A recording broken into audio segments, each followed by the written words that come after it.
أصدقائي السلام عليكم ورحمة الله. كنا نسمع أهل زمان يقولوا جوازة الندامة أو عريس الندامة إلى آخره من العبارات التي تعني أنه عريس أو جوازة لم يأتي من وراها إلا الحسرة والأسف والحزن. لكن الغريب أن تطلق صفة الندامة على عمود. فإيه حكاية العمود ده؟ وليه وصفوا العامة من الناس بهذه الصفة؟ وإيه حكاية الحمار العجيب أبو رجل طويلة؟ تعالوا أقول لكم الحكاية. في عام 1899 تم العثور على عمود يرجع لعصر البطالمة، وهو عمود من الجرانيت الخالص يبلغ ارتفاعه 10 أمتار، ويعد أطول عمود في الإسكندرية بعد عمود السواري.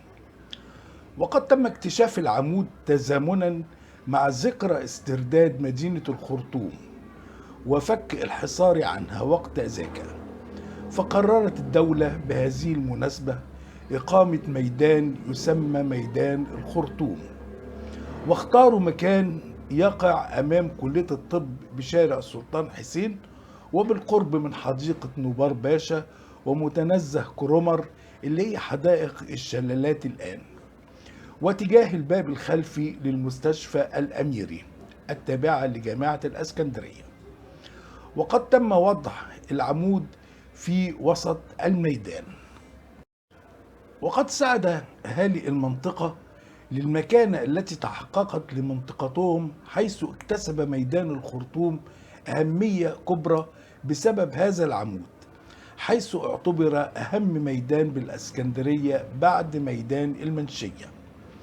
ولكن يا فرحة ما تمت، فبمجرد أن وضع العمود في هذا المكان لم يهنأ أهالي المنطقة يوما واحدا لما سببه على حد رواياتهم من أمور غامضة انتشرت حول المنطقة المحيطة بالعمود، حيث يرون أن العمود مستودع ومأوى للعفاريت والأرواح.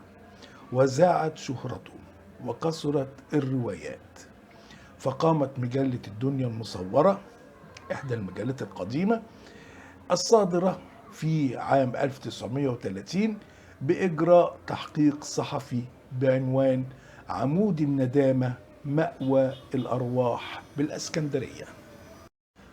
وقد جمع الصحفي كاتب المقال بجانب كبير من هذه الحكايات، كان أشهرها حكاية الرجل والحمار، وهي حكاية رجل من سكان المنطقة كان عائدا لبيته في ساعة متأخرة من الليل، فوجد في الطريق حمارا، فاعتقد أن الحمار ملكا لأحد الجيران، وكان الرجل متعب ومجهد، فرأى أن يستخدم الحمار ليوصله لبيته ثم يتركه ليعود لصاحبه.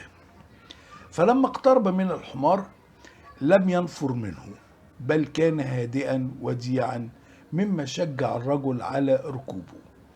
وبعد أن مشى به الحمار نحو 10 أمتار تقريبا، وبقى على مقربة من العمود، شعر كأن أقدام الحمار بتطول شيئا فشيئا، فظن أنه واهم وأنه يخيل له ذلك، ولكن تأكد أن الحمار يرتفع به حقيقة، حتى إنه رأى نفسه وقد أصبح قرب قمة العمود، فاضطربت مفاصله وأخذ يصرخ ويستغيث، لأنه أدرك بأنه ركب عفريتا لا حمارا.